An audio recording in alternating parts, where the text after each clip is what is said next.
What's up, y'all? Welcome back to Maximum Engagement. I'm Gage, and I'm here with a very special guest. Go ahead and introduce yourself. I'm Collin. I'm part of a local podcast called Fun Sons in the Slam Dungeon. Hell yeah. FUNSONS in the Slam Dungeon. Hell Check yeah. us out if you dig death metal. Where can they find you? We're on the Spotify, and we are soon going to be making our way to all the other platforms for wherever you get your audio podcasts. Yes, for sure. Check it out. We here at Maximum Engagement are big metalheads. I'm sure most of you guys know about my band, Awaken Ashes. We've been on this podcast a couple times now. So. Just had them fairly recently. And also check our socials for a 100th episode that released not too long ago. Sorry, I had to plug that real quick. Yes, of course. Plug anything. Plug everything, for sure. I plug Mike all the time on here. Our editor, of course. He was on our episode for Hobo with a Shotgun. So classic film. Yes, yeah, for sure. That was his idea. We were like, oh, what do you want to review? And he was like, oh, we got to do Hobo with a Shotgun. I was like, okay, yeah. Yeah, for sure. All right, so we just saw Weapons today, the day it released on Friday, August 8th, 2025, directed by Zach Krieger. A lot of you might know him from Whitest Kids You Know, which I just told Collin about that. Yeah, it blew his mind. It's Didn't know until after the movie. Yeah. Which made it even more impressive. Yeah, for sure. This is his second film, of course. His first one was Barbarian. I don't think we've covered that one yet, but we're probably going to cover that one soon because I am a huge fan of that. You haven't seen Barbarian yet, have you? I have not. I highly recommend it. It's another one you have to go in like super blind. Okay. So, right off the cuff, what is your overall opinion on this movie? Very mixed reaction. I liked it, but there were some slight things that kind of irked me throughout the movie. Yeah, same. Anything in specific that you'd like to go into real quick? The ending, it just came too quickly. Yeah. It really seemed a little rushed towards the end because they really wanted to fit in this final kind of scene, and it just didn't really tie up the story like I was anticipating. I felt like they were the reason why they did that was they focused way too much on getting the perspectives of everyone, which I think was cool. It was a very unique way to to go about the movie, but that didn't leave much room for a conclusion, Yeah. So it did feel like wrapped up a little too fast because of that. But overall, it kept me personally. I loved it. It kept me at the edge of my seat. There was, of course, likewise, certain plot holes that I felt like I was like, okay, how did that happen? Or why didn't the cops investigate this? Or, kind of shit like that. Yeah. But just small things. Overall, I thought it was fun. I thought it was too. It was a good movie. It had the perspective, the different perspectives from each character. Yeah, for sure. I liked that because it really kind of engaged me into the movie a little bit more, interesting filmmaking decision on that. Yes. Yeah, for sure. I agree. Kind of the same as in Barbarian, not to go into it too much, but there is a different perspective as well. Half of that movie also has Justin Long in it. That's why, when they had that one part, I was like, oh, it's motherfucking Justin Long! He was only in there for a moment, though, unfortunately. But I get probably as a fucking a favor to Zach Krieger or some shit like that. but yeah, cool. Let's dive into this. So we'll cover visuals first. What did you think of the visuals? The visuals were really solid. The different camera angles, even in the very dark scenes. Yeah. It really lined up well, in the middle of the night when, what was her name? The blonde. Yes, Julia Garner. Yeah, when she heard that noise and looked out into the hallway, you see a nice angle right deep into the hallway. Yes. Kind of builds that up a little bit. And it's creeping you out because you expect some movement or a jump scare kind of at that point. But it's more of just, it's letting the tension grow, really. Yeah. I agree with that, especially near the end when the other hallway scene with the two parents standing in front of the door. I thought that was pretty fucking terrifying. That reminded me of Hereditary, where like the home invasion part at the end of Hereditary, where it's just like creepy. Dude's just like freaking out over this like ghost shit that's going on, and then he turns around and there's a naked guy standing in his kitchen just smiling at him, you know? Some kind of shit like that. That movie was really good at that build up to the scare. Yes. I really liked how they put that together. Yeah, I think this movie focused more on the tension more than other movies where it wants to show you the scary shit.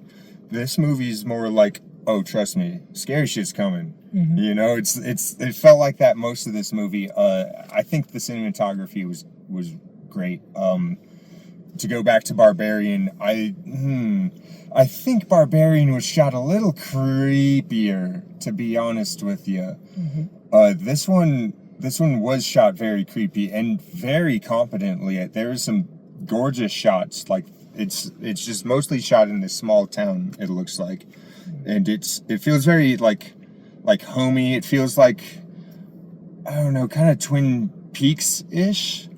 You know, where it's like small town mystery kind of thing, Stranger Things-esque.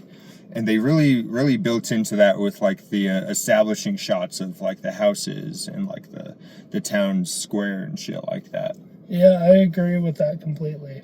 Oh yeah. Yeah, the way they shot it was very well done. Yeah, for sure. I think it was that aspect was fantastic. Mm-hmm. Absolutely fantastic. And overall, like, there wasn't too much gore, but the gore that they did show was very well done. And especially at the end, that gory part of the end. Yeah, for sure. Oh, we could spoil it. We spoil everything in this. So, of course, if you haven't seen it, go fucking see it before you watch our videos. The ending where old chick g's like ripped the fuck apart. Oh my god, dude. That was a good gore scene. That was like some Maris the Great type shit. Yes, exactly. If you're not aware of our local Denver metal scene, Maris the Great, he's a very eccentric music reviewer. Check him out. Not for the faint of heart. 18 plus if you want to go to his website. Yes, exactly. But he's a fun dude. Very interesting guy. He's called me a bear. The leader of the gay undead. Yes, exactly. So, I thought that was cool when they ripped her fucking head open. Oh, yeah. That was like some Day of the Dead type shit, man. I was like, oh, fuck. They do this cool little shot from above her, and her legs are like over here, like way over, like in the distance, while like the kids are still tearing her the fuck apart. Yeah, the ripping the skull like open, that's not a move you see in horror movies often. No, would you think so? You think so? Something like that. They had that in, did you see 28 Years Later recently? I haven't seen that one yet. I need to, though. I've been wanting to. It's a good one. Well, I had mixed opinions on that one, too. More mixed. It was weird. Yeah, I want to watch the prior movies kind of before I go into it, too. Oh, yeah. So I got to, like, dedicate a whole weekend, or not a weekend, a whole day to it. Well, I don't want to get into it too much either, but I feel like they kind of forgot certain things that happened in the original ones. But I thought it was good. There's this dude that went around with fucking Mortal Kombat fatality, ripping dudes' fucking heads off with their spine. And he did that multiple times. And I was like, okay, this guy's got a signature move, I guess. All right.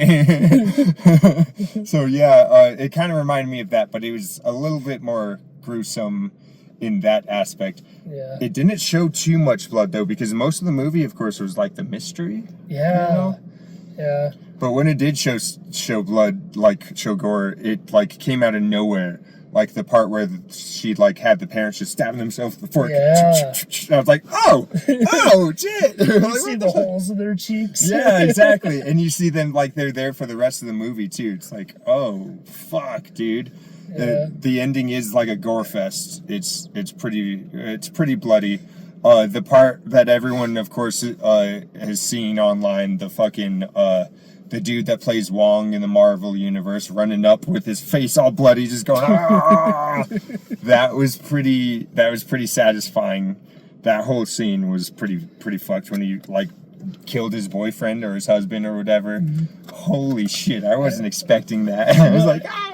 I really liked how they introduced him as like zombie form, Yes. And then it goes into the story of how it happened to him. Yeah.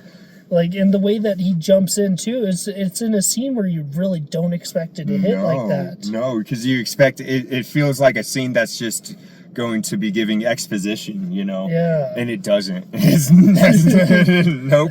Yeah, That's not what happens. It's like a train.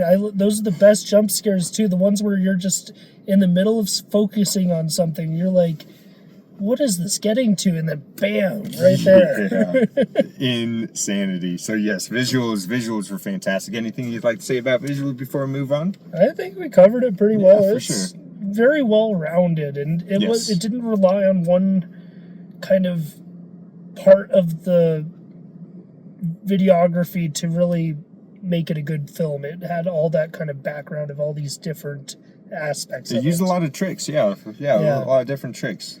Hell yeah. Yeah, I like that. For sure. All right, so let's go into performances. What did you think of the performances overall? The performances were good. I think the performances are good. There was a little bit of a part of me at the beginning that didn't really buy it too much. And then the more you get into it, the more you kind of like, okay, this is interesting. Okay. So like, was it like the overall actors, they weren't selling it to you at first? It just seemed like a normal kind of like, okay, I've seen this film a lot. And then it just kind of got a little bit more twisted. Yeah, for sure. When it got a little crazier, that's when I was like, okay, this is a little bit more believable. Okay, for sure. We'll probably cover that more once we hit the story aspects as well.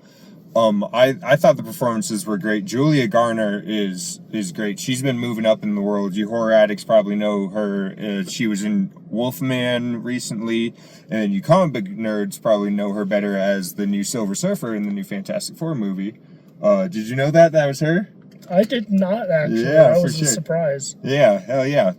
She's been blowing up recently, which I think is great because she's a great actress. I didn't like the Wolfman, unfortunately, but it wasn't because of her. It was more of she's kind of stupid. But I think she was fantastic in that shit. The dad of one of the kids is played by, I want to say, was that Josh Brolin? Might have been. I got that on. Just I think that was Josh Brolin. It might have been. Who was Thanos, basically. There we go, Josh Brolin. Yeah, for sure, Josh Brolin. Sure. And then what is? Benedict Wong. Yeah. Okay, I did like Julia Gardner's performance. Actually, she was a very good character. She was great. She was very believable because she was like upset by all of this shit, and she was like just wanted to get drunk because what else can you do? You know? Yeah, I would probably do the same thing in that situation. Shit. I don't drink, but I would be getting extremely freaking high. But yeah, she was very believable in the role. Josh Brolin was great. I think everyone was great in this. Benedict Wong was fucking fantastic. Just to see that snap, you know, he was like a very like down to earth, believable. Like I guess he was a principal. Yeah. Or something like that, or worked with the school. I think he was the principal. For sure, and he was very like felt like a principal, you know, and then out of nowhere, just right when that snap happens, the bell ringing just instantly is just a monster, man. Yeah. His bug-eyed fucking like expression when he's like running down the street, which is crazy. It's nuts. I think that sold a lot of people too on that in like the fucking the trailers and shit. I was like, holy fuck, man. Really fucking fantastic. Like we said earlier, Justin Long was in it for like a minute. It kind of distracts you because you're like, that's the dude from Jeepers Creepers. What? He just has a bit part in this. I guess though, if you've seen Barbarian, you kind of like understand why. You know, he was great in Barbarian. He's fucking hilarious. Just funny. I love anytime Justin Long is in something. I'm like, oh, that's awesome. Because he's great. He's in, of course, Tusk. Oh, that's a good one. Yeah, that is also a good one. That one's also fun. Maybe a little more crazy than that. Yeah, for sure. But yeah, that was also fun. But I think all the performances, especially the children were fucking amazing in this. Oh my god, they were so creepy when they were like the children killed it on the creepiness. Super creepy. The main kid, I think he was incredible. Like they asked a lot from him from this, and he delivered. Child actors are usually hit or miss, you know, because it's like, what can you do? They're kids, you know. But I think they were fucking amazing. The main kid, he sold like. He was believable in the fact that like if this crazy shit is happening to him, he can't tell anyone, and he's fucking terrified, you know. Yeah, sold it. Yeah, for sure. At the very end, when like he's like holding his parents and shit, I was like, dang man, he looked totally like relieved, you know, like a child would be like, oh fuck, it's finally over. Oh shit, you know. Yeah, I was thinking like this whole time, like when it was revealed that like the aunt was behind the whole Everything, thing. Yeah, for sure. You know, I was really like starting to my mood on this movie. I was like, damn, how did the kid not say anything? And that really like kind of was like, what the fuck? Yeah. It's like, why didn't the kid say anything? I know she threatened him with the parents and stuff. Yeah, after that, it kind of helped wrap that up. It made sense after that, yeah, for sure. That definitely helped fill that loophole a little bit. Yeah, a little bit. I'm still not sold on, like, she just told the kids to run away when the fucking... We'll get into it. Yeah, that was weird. Yeah, that was weird. But, yeah, overall performances were great. Anything else you'd like to say on the overall acting and performances before we move on? You know, like, at first, my analysis might have been a little off. I think they all did great. Yeah. That was a good movie. And, like, the more you got into it, the more you really started to buy the characters. And it was great performances. Oh, yeah, for sure. I didn't see anything to really nitpick too much. Me neither, man. I think, like I said, I think it was great. Those kids, like, fucking sold the fuck out of it. And that's really, like, what this movie was sold on, was the creepiness of the children. You know, so... Yeah, the kids made it perfect. Hell yeah. All right, well, we'll move into the story. Do you want to give a quick synopsis on what you believe the story was on this? And you could spoil it away, man. Spoil it away. The storyline was really fascinating because it really built up this interesting tale from multiple angles that all these kids disappear, and you're kind of trying to piece it together, and it, like, as it's all from the same classroom. They all left their houses at the same time at night, 2:17, and no one knows where they went. They're just gone. Yeah, that was interesting. And then they just run out the door, Naruto running full speed right into the darkness. Yes. Yeah, that's one thing. I'm all like, why are they all Naruto running? Like, what the... Why? That's weird. Like that got my interest in this movie. That's what really hooked me, was seeing those kids fucking Naruto run right into I think that's what hooked everyone. And then seeing Benedict Wong doing the same thing, but with a crazy, like, you know. You didn't get the facial expression until it hit him. Yeah, exactly. Because you were still trying to figure out what even is this. Because it just showed the backs of the kids running off, like, all like, and then they finally showed one of them. They showed him. So yeah. Yeah, and he's the one that really started to give that plot away. Exactly. With the introduction of Aunt Gladys. Yeah, for sure. So all of the kids except for one child was missing out of this classroom, and all the parents were like, what the fuck's going on? So it'd been a month. The teacher had been getting bullied, of course, by the parents. Someone wrote witch on her fucking car, because they're all like, oh, we don't know, but she has to know something, right? So she's all like, there's something fishy going on at the house of the one kid that's didn't go missing. So she goes over there, she sees the silhouette of the parents just sitting on the couch, and everything's all covered up. They're like, what the fuck? So she asks Benedict Wong to do like a welfare check. And so the parents don't come, but the Aunt Gladys comes. And she apparently So, of course, She spoiler. claims to be taking care of the parents, when in reality, she came in to be taken care of and took care of them. Yeah, took care of them. Yeah, for sure, exactly. So the big plot twist is that she is a witch, basically. It's not explained too much exactly why she's doing it, but what she's doing is she's getting a personal item from everyone, like a piece of their hair, or for Benedict Wong is like his ribbons or whatever in his office, and she's wrapping it around the branches of this plant that she has, and she's cutting herself on the thorns of it, and when she wipes her blood on it too. Yeah, she wipes her blood all over the branch, and when she breaks it, the person's under her control, and then I think also what she was doing is she grabbed a personal item off of people who she was targeting, like she cut Julia Garner's hair in their car when she was sleeping, and then does the same thing, but when she breaks it and then like rings the bell, that person that's under her control goes after the target, I guess, and tries to kill them.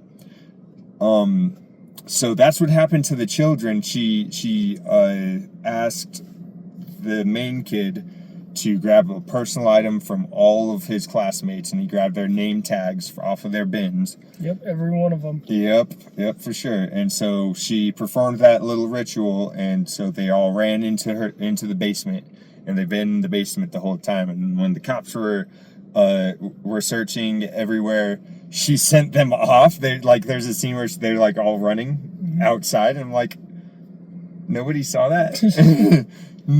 No one saw this crowd of kids. Oh yeah, this is one plot hole I found with this whole thing too. So at the end, they show all these kids running together. None of the houses they passed had a camera. Yeah, you're right. They didn't get camera footage from any of the other houses, just the houses that they left from. That's interesting. I didn't think of that. Yeah, I was thinking about that a little bit, and then it just kind of hit me again. Yeah, that's interesting. And none of the other, like, the cops had the same info that Josh Brolin had, and he's the only one that put together, like, oh, they're all going in a straight line, they're intersecting at this location. But, yeah, that was the one thing that I was like, that's a little unbelievable, that the cops couldn't put two and two together, because it wasn't... Yeah. I mean, I wouldn't say... the newspaper, that's a little suspicious. Exactly. I wouldn't say it's blatantly obvious, but it's... Come on, man. Yeah. You know? But then at the end, once everyone finds this out, everyone is in the house, and shit just goes nuts. The main kid does the ritual to a branch and makes his aunt the target. And so there's the ending scene of just the old lady running through the neighborhood, going through houses, and just the crowd of kids is crashing through windows, just breaking through everything, just chasing her. Oh my God, our theater was laughing their asses off. I thought it was funny. It was super fun. I thought it was hilarious because she's just screaming like, oh shit, oh no, like running the fuck away. There's parts where like you just see like in between two houses, you see a run past behind him like, ah! And then you see all the kids go, ah! It's like an old Scooby-Doo chase. Yeah. They go through doors in the hallway and then they run into each other, ah! Turn each other way.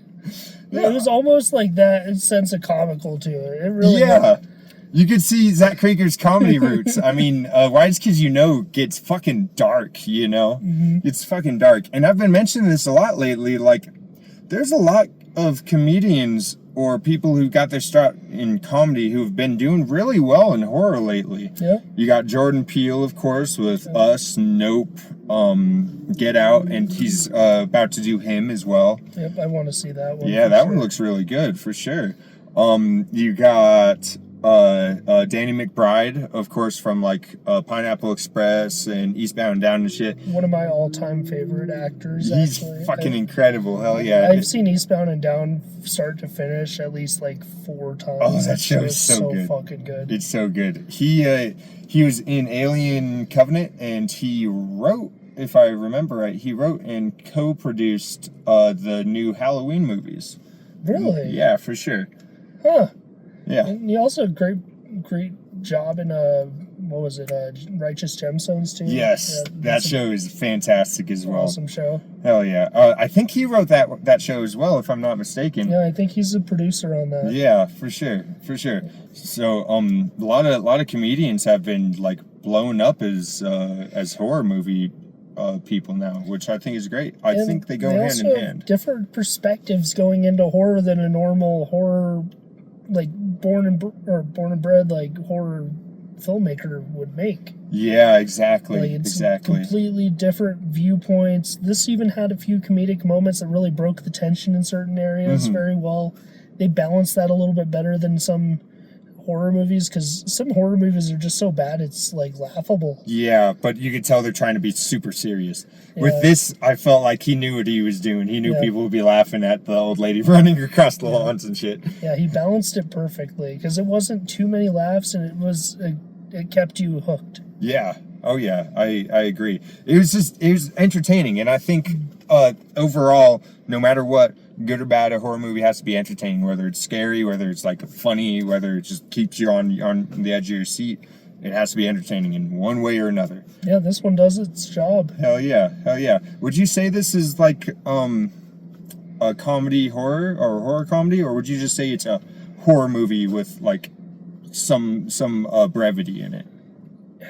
I would say thriller horror. Okay. So it kind of leans into that thriller category in a sense, but yes, it really I agree. Kind of morphs into horror towards the end. Mm-hmm.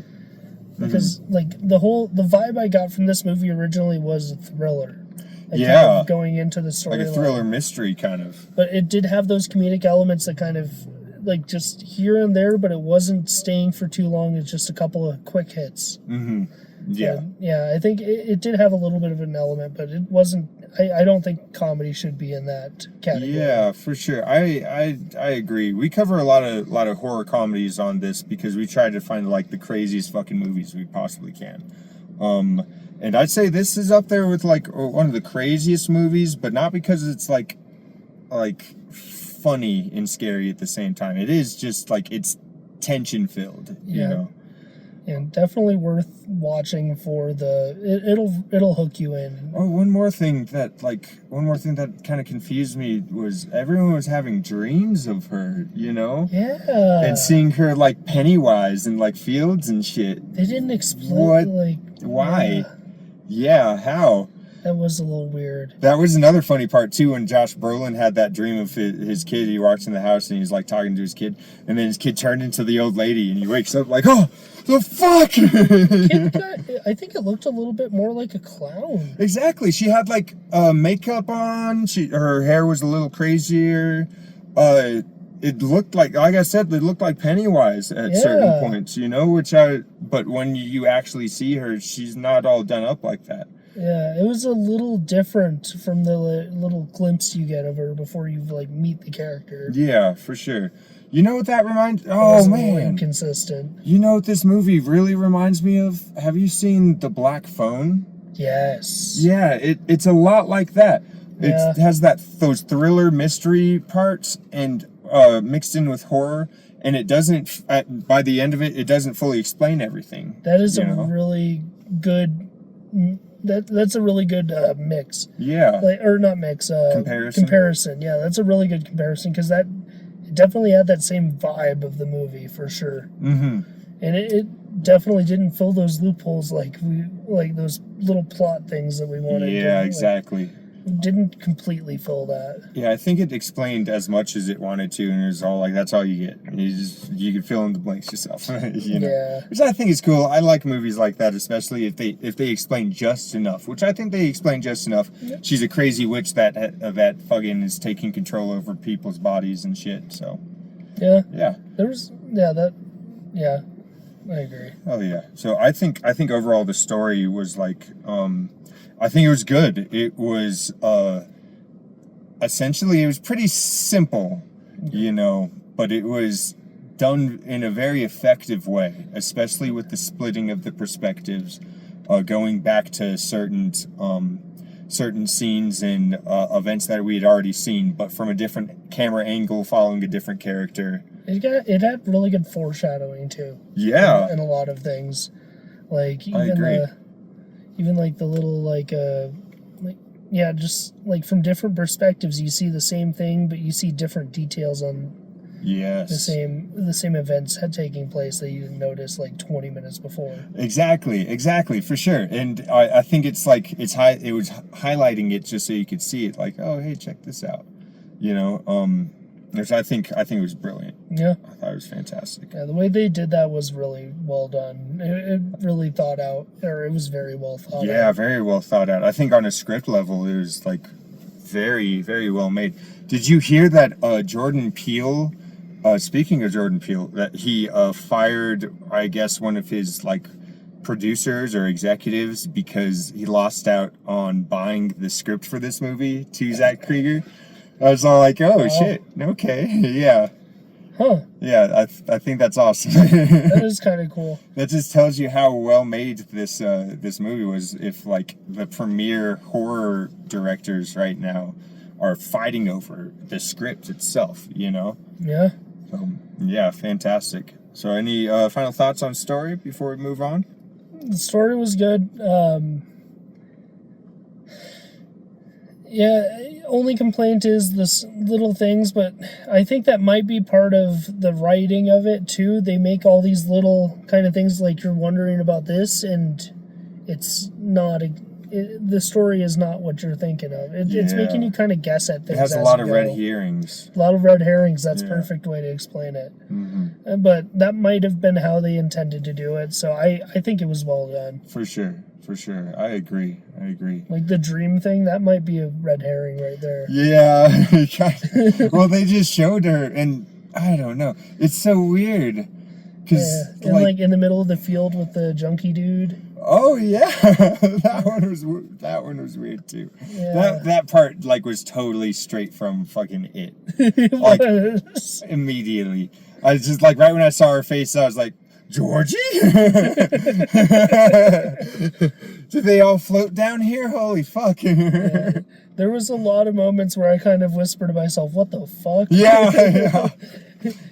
Same. Hopefully cussing's okay on here. I've just been dropping Oh yes, bombs. of course, for sure. Yeah, I cuss up a storm on this motherfucker, so no one really cares. Yeah. And we talk about shit that like children shouldn't be watching anyways. That's fair. So yeah, there's a lot of what the fucks throughout that movie. Yes. It was it really kind of I liked it a lot. It was very well executed. Oh yeah, likewise. Okay. All right, cool. So yep, overall story was fucking phenomenal, I think. So we'll move on to the music. What did you think of the soundtrack overall? You know, the soundtrack could have been a little punchier. Mm-hmm. I think it was kind of by the numbers, sort of like modern horror, you know. Yeah, I think very synthy. I think a lot of the budget went into the filming. Mm-hmm. It didn't seem to have a very big music budget. It was like you didn't hear any good or big songs or anything like that. They didn't drop some money on. No, they didn't. Like Eminem or some shit. They didn't like that. get Billie Eilish or nothing.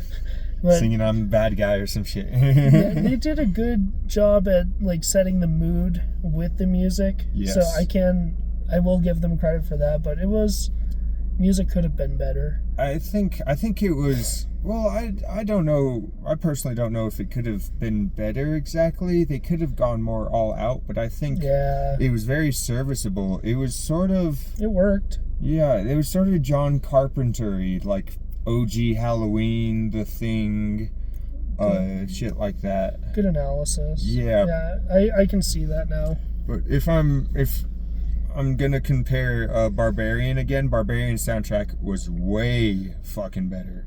Way better. I wouldn't say they dropped money on like really big artists, but they got a lot of classics. They got very creepy stuff that really accentuated it. And I think this movie, like the soundtrack kind of did accentuate it where it needed to be. It just was more low key. Yeah. You know. It was very low key. The music didn't really take the spotlight. Yeah. But that's what can you do? That's all good. It wasn't really about the music anyways in this one. Yeah, exactly. If the music went on too long, it would have kind of killed off from the story a little. It probably would have been a little distracting, for sure. So, If overall music was meh. All right. It's okay. All right, so we'll hit our final point, which is production. Did you see the money on the screen? What did you think of the overall production, the cinematography, the use of the effects, how they looked, how the sets were all of that? How did all that look? I thought it was very well executed with the production. I can definitely see the money. It seems like they rented out like just a small town. Yeah, it feels like that. You know, Yeah. It doesn't feel like it was shot on like a studio lot or anything. It definitely felt like it was in a small town. Yeah, and kind of it was. Yeah, in the way that like all these different houses, like the insides of all of them, especially the what was it, Alex's house? Yes. Yeah, the main kid, Alex. Yeah, the main kid, Alex. Even his house, like the way that it kind of changed over time, you can see the difference in the deterioration when it gets to his perspective. Yes. You can see the deterioration Oh, of the I house loved throughout that perspective, and that was really cool to see that kind of in the background as you're witnessing his vision of this. It added to the creepiness, you know, which was just like, it just made it feel more like, I don't know, like it felt like you felt Alex's desolation, like he was alone right there, you know, there's nothing he could do, and it just made that so much creepier. All he can do is just give them soup. Yeah. We didn't even talk about the soup yet. Oh shit, we did it. We should talk. What was up with that?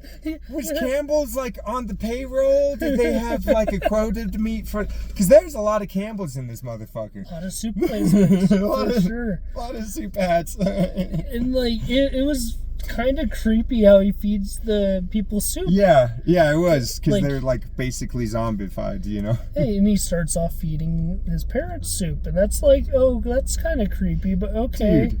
And then now he's feeding all of his classmates soup. He's probably basically feeding the cop soup. Yeah, the crackhead too. He basically pulled a fucking Wayne's World. You know, with the Campbells. That movie was probably half of the production money came from Campbell's himself. It's like some people just do things to get paid. Yeah. And that's just really sad, man. The whole soup thing kind of got me a little bit. Oh, yeah, I was starting to giggle about it a little bit what after. The fuck? Yeah, and there's a lot of giggles in our theater. So a buddy of mine saw it yesterday. And he said that like everyone clapped in his theater. He said everyone was freaking out. Our theater was laughing their asses off.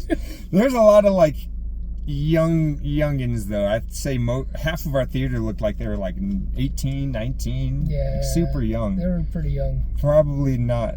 And dude, there's one dude in the bathroom, like he was like, "Oh, that was one of the weirdest horror movies I've ever seen. I've seen every horror movie." Little man.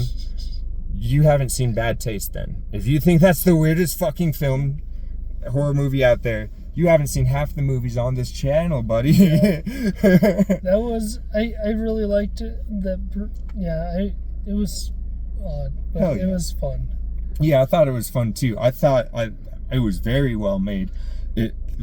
You could tell they put a lot of effort into making it look like it was like lived in town. Or like the town was lived in, the liquor store was just like the local liquor store.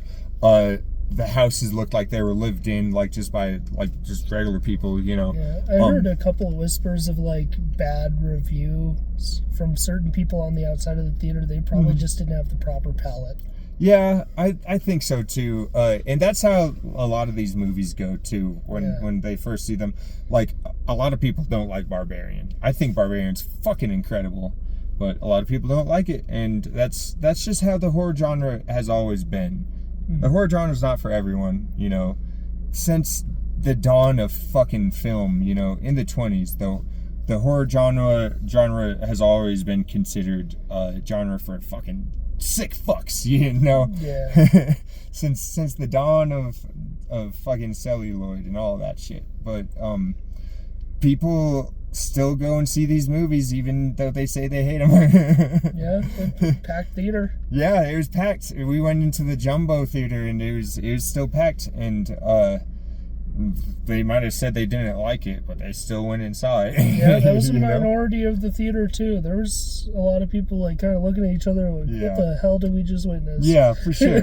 I love movies like that. Like theater experiences like that are fantastic. Like Ari Aster, his movies specifically, every time I've seen one of his movies in theaters, it's like no one likes it. Like no one liked Midsummer when I saw it in theaters, but everyone now is like, oh, it's a beautiful film. Everyone fucking hated Beau is Afraid. You know, people walked the fuck out of the theater in the middle of the Beau is Afraid. They're like, I'm tired of this fucking white guy shit. And I'm like, oh fuck, okay. But I think these types of movies exist to challenge you. You know, I think that's what's fun about it. It's not you don't go to see these movies to be put in a comfortable position. You know, you see these movies to be challenged, to be entertained, to like take in new ideas that you're like, oh, that's fucking what the fuck, you know? Because that's also what life is about, you know? You aren't trying to go through life like mundane, life is all about like curveballs and shit, and that's what horror movies are about, is fucking curveballs. This one's definitely worth the watch though. Yes, I agree. I saw the money on the screen. The sets were fucking amazing. When they burst through the fucking windows, dude. Yeah. Holy shit, that was like probably my favorite part. Yeah. When they're all going through that shit. Really fucking great. The production was amazing. Money well spent. Money well fucking spent. Agreed completely. That was hell of a film. Hell yeah. So overall opinions, would you recommend this one then? I would recommend. I wouldn't go in expecting this to be a perfect masterpiece of a horror film. But if you like something that's going to be creepy and kind of, it's going to get your attention and you're going to kind of want to figure out little things here and there, this is a good movie for you. Hell yeah. I like, if I were to like, do we do a rating at the end? Kind of just recommend or not recommend. But go ahead if you want to rate it. Go ahead. If I were to go for like 1 to 10, I wouldn't go like an 8 or a 9. I'd probably go like a 6 or a 7. It was good. It did its purpose. It was very well put together. Maybe a 7.5. Okay, for sure. Would you go see it again? Yeah, just to catch the things I didn't see on the first watch. Sure. I feel like that would be a fun one to do that, because now that you know how the movie works out, you can see all these different little foreshadowing things a little bit closer. I think this would be a good movie for that. Yeah, I agree. I recommend the fuck out of this one. If you are a fan of this channel, this is probably one you've probably already seen. But if not, go see it. Yeah, go fucking see it, man. In the theaters if you can. Yeah, exactly. It's very fun. It was a fun experience. I think the theater experience is really fun. Like I said, like there's a lot of laughter, but it wasn't like laughter where it's like, oh, this movie's fucking stupid. It was more like, that's fucking crazy, dude. You know, like holy shit, that's happening right now. Exactly. You know?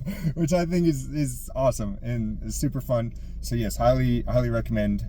Go out and see it. If I had to give it a rating, we usually don't do ratings, but if I had to give it a rating, I'd probably say I'd probably go a little higher, probably a 7.5 or an 8.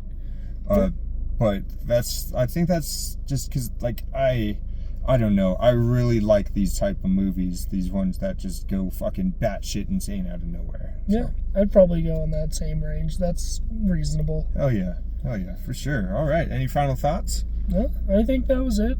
Cool. Yeah, if anything, could have been just a little bit longer to just kind of wrap up a couple of things, but it wasn't bad. It felt short, but it was over 2 hours. Yeah, it was a 2-hour film. Yeah, so it felt like it was only like an hour and a half. It kind of like flew by, but it wasn't. There's a lot of build-up.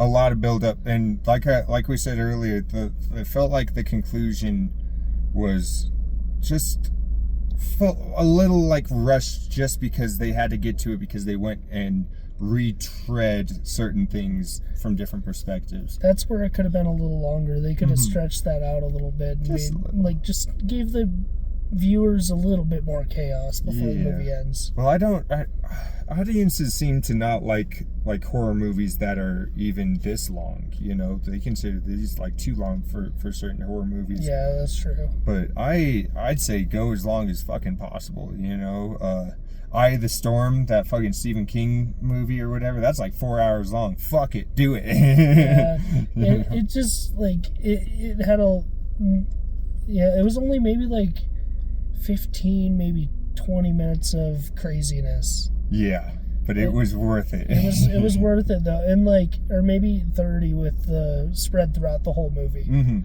But it definitely could have used a little bit more, but it was still great, and the build-up wasn't unnecessary by any means. Yeah, for sure. But yeah, it was a good movie. Hell yeah, agree. All right, Collin, where could they find you, bro? Yeah, Collin Weiss. Look me up on the Instagrams or whatever. Fun Sons in the Slam Dungeon. New episodes most Mondays. We take a break in the winter, but we have some cool shit coming up in the near future that I can't really reveal right now. Well, yeah. Check out Fun Sons. We got great bands. We just had Level 7 Games, the owner and the crew. But yeah, we have a lot of really interesting guests, even if it's not death metal, most of the time it is. But yeah, we have some fun. Check us out. Oh yeah, for sure. All right, that's going to be all from us today. Thank you so much for watching. Go ahead and like, share, and subscribe. Tune in next time. Take care, guys. Hell yeah.